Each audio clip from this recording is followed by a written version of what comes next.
Senator Cannon, as your committee begins to investigate Nelson Rockefeller because he's been named to be the next vice president, you're going to run into the fact that the Rockefeller fortunes permeate almost every part of American business life. Under such conditions, can there be a conflict of interests, or do you just have to ignore all that? I think this is one of the most serious problems that the committee has to deal with, because the conflict of interest statutes do not apply to the president or the vice president, though they do apply to officers and people working in the executive branch, and they also apply to members of Congress. But this is one of the big decisions that we're going to have to air to the American public and let them decide whether or not a full disclosure is adequate to cover this problem. From CBS News, Washington. A spontaneous and unrehearsed news interview on Face the Nation with the chairman of the Senate Rules Committee, Senator Howard Cannon, Democrat of Nevada.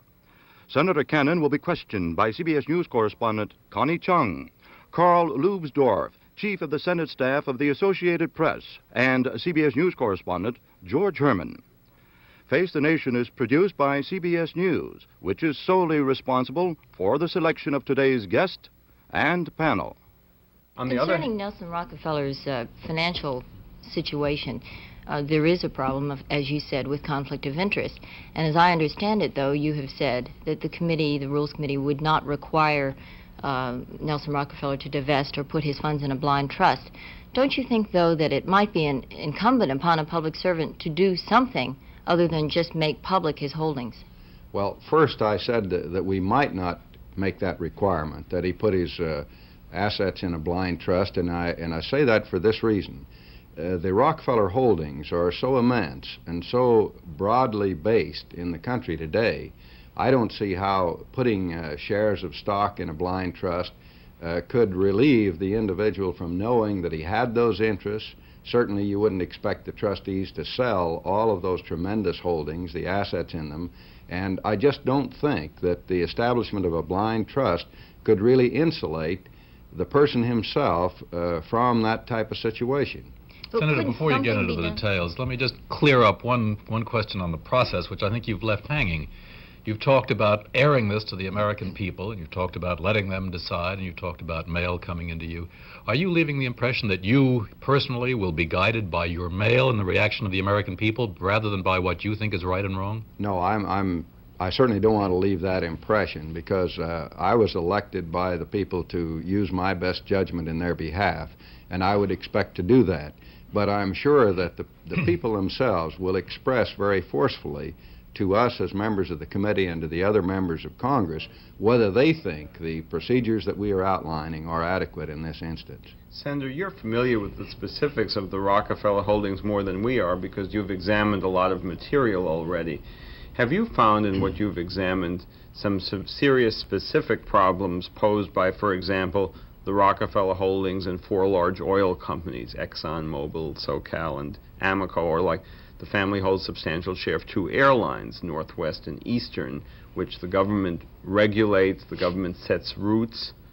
Are these specific kinds of things problems? Have you found serious problems there? Well, they are problems in the sense that you're absolutely correct, that they do have immense holdings in many public companies of this nature that are regulated by the federal government, some that are not regulated by the federal government and perhaps ought to be.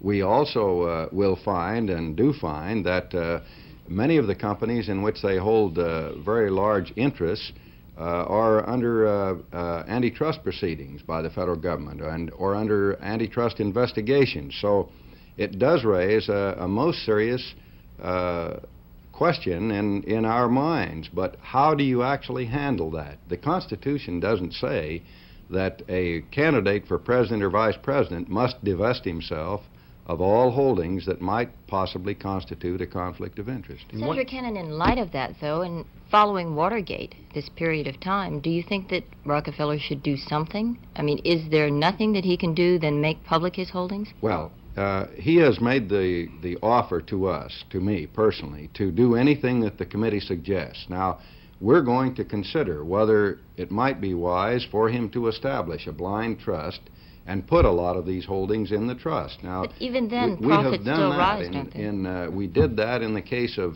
Mr. Packard, but Mr. Packard was being appointed as a Deputy Secretary of Defense, and so the conflict of interest statutes did apply to him specifically. But the proposal came out then, and this was adopted, that he put his stock holdings, immense stock holdings, into trust and provided that the income from that trust and those stock holdings and any increase in valuation of those holdings at the time he went out of office would go to charities. And it's my understanding that this involved a distribution to charities of some $17 or $18 million when he went out of public office. On the other hand, Senator Cannon, if Governor Rockefeller were running for president or vice president in an election, he would have to do none of these things. Are you setting a more severe test for an appointed officer if you do require a blind trust or disposition or some other thing that would not normally be required? Well, I would say that if we established a precise procedural step that he had to follow and said, you must do this, we would then be imposing on him more than would be required if he were simply running as a member of the ticket for vice president or for president, either one. Now, I would assume that the press would have him bring out in the course of that campaign what his holdings were, and that's the reason that we proceeded in the first instance to tell him, we think you ought to make a full disclosure of your financial holdings, and that he has agreed to do. He has already furnished it to me, and he will furnish it in considerable detail to the committee and to the American public tomorrow.